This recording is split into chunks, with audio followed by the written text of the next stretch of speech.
Hello, welcome to the Real Spanish Fluency Podcast. Today I'm with my guest, Jennifer.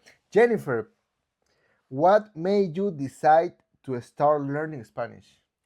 Because I'm married to you and you're Peruvian and you speak Spanish. And your family speaks Spanish. And I don't want, my kids are probably going to speak Spanish. And I don't want them to be having conversations that I can't understand them, what they're saying. How long have you been studying Spanish and how did you start? Let's see, how long since we got married? And that was less than a year ago. And then how did I start? You mean what? How do you mean? No, How did I like start? with an online course by yourself, like Oh, the, like how the I method. started intentionally was I started using Chat GBT. ChatGPT is a good recommendation for learning language. ChatGPT, all the AI tools is amazing. Yeah, so I made it my teacher, and then that was helpful.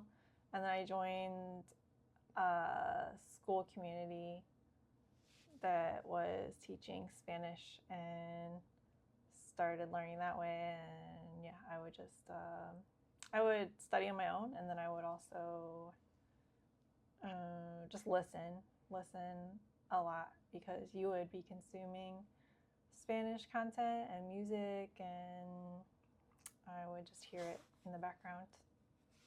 Okay. So, what has been the hardest part of learning Spanish for you? That's been the hardest part. The hardest part was just the mindset and um, like Thinking about quitting, something like that, or no? quitting or just negative thoughts, like because I studied, yeah, not being in a classroom because I learned a language before, which was German, in high school and college, but that was in a classroom setting, so it gives you a lot of consistency, and you don't have to just rely on yourself to to like to be accountable, like held accountable. So it's easier to be held accountable when you know you're gonna get a failing grade if you don't do the work. So Mm-hmm. yeah, it was easier in school to learn, but I never learned a language. It felt like by myself, so that was very intimidating, and it felt pretty hopeless because I really like the structure of class, and I felt like I didn't have that like ability to hold myself accountable to learning it. Yeah, hold yourself accountable. Yeah, it's really important, that part. Yes. Yeah, you gotta hold yourself accountable and commit to learn the language. Yeah, that's Or true. you have to be in a structured situation or a structured like online class or something that is gonna give you a schedule, Yeah. or that you pay for or something like that. Yeah, that happened to me when I was learning English. Yeah, I started learning English like when I was a kid, but like it was just like an institute when I was a kid, or in school, in my high school, in my elementary school as well. I was learning English, but like I don't know, like 2 hours per week. So it wasn't nothing crazy. It wasn't. I wasn't in a rich like high school where kids like have classes in English. Like in Peru, like the the most expensive high schools, they teach everything in English. So I wasn't in those high schools, but I was learning English like 2 hours per week, 3 hours per week, something like that, or 4 hours per week, something like that. But I never have the experience to live in a English speaking country. So when I was 24, that was the first opportunity to live in a English speaking country. So yeah, also I was like learning. Learning that was so at 24 I started like really like having to learn the language. So I yeah applied different methods um, like the grammar. I studied a lot the grammar with books, and also I get it, I got into a culture.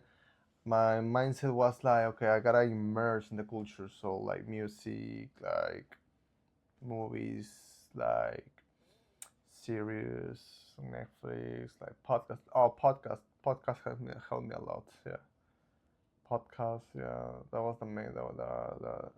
The ones that improve a lot my listening.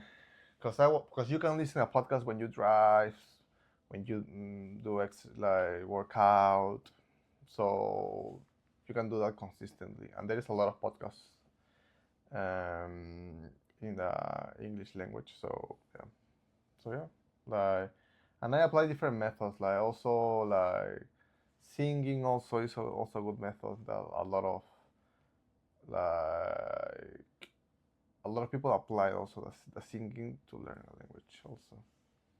Because also they teach it like in high school or elementary school. Like they made the kids sing, and in that way they learn the language. Because if you think about it, thinking is a really good way to improve a language. Because you're practicing the listening, and then you are practicing the speaking, and it's something really memorable because it's a song that you like, so you remember a lot that kind of stuff. So that's also that in that way you can learn a lot very quickly a language.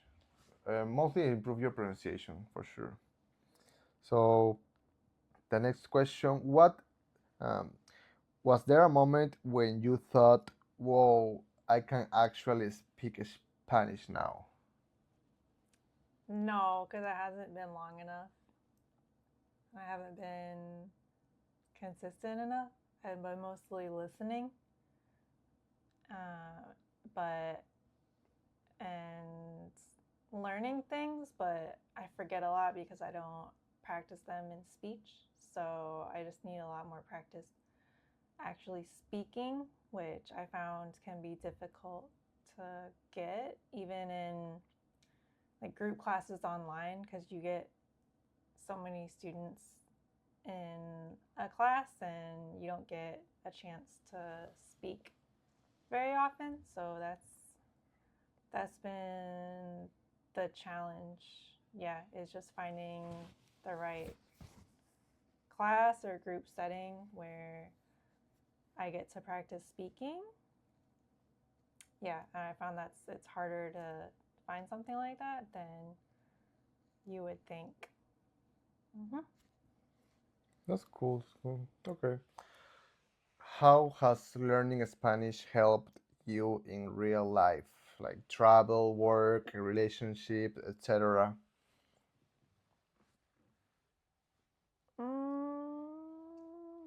I would say just being able to understand certain words and conversations. Not that I can actually join in the conversations all the time, like maybe a few words here and there, which is still better than nothing, and it has some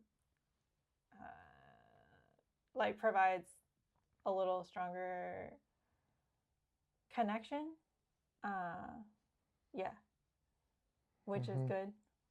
If you are going to travel to a Spanish speaking country, this is the 10 phrases that you gotta know. For example, the first one: ¿Dónde está el baño? Where's the bathroom? Right? ¿Cuánto cuesta? How much does it cost? Una mesa para dos, por favor. A table for two, please. La cuenta, por favor. The bill, please. ¿Me puede ayudar? Can you help me? No hablo mucho español, pero estoy aprendiendo. I don't speak much Spanish, but I'm learning. ¿Cómo llego a? How do I get to? Quisiera esto, por favor. I would like this, please. ¿Habla inglés? Do you speak English? Muchas gracias. Thank you very much.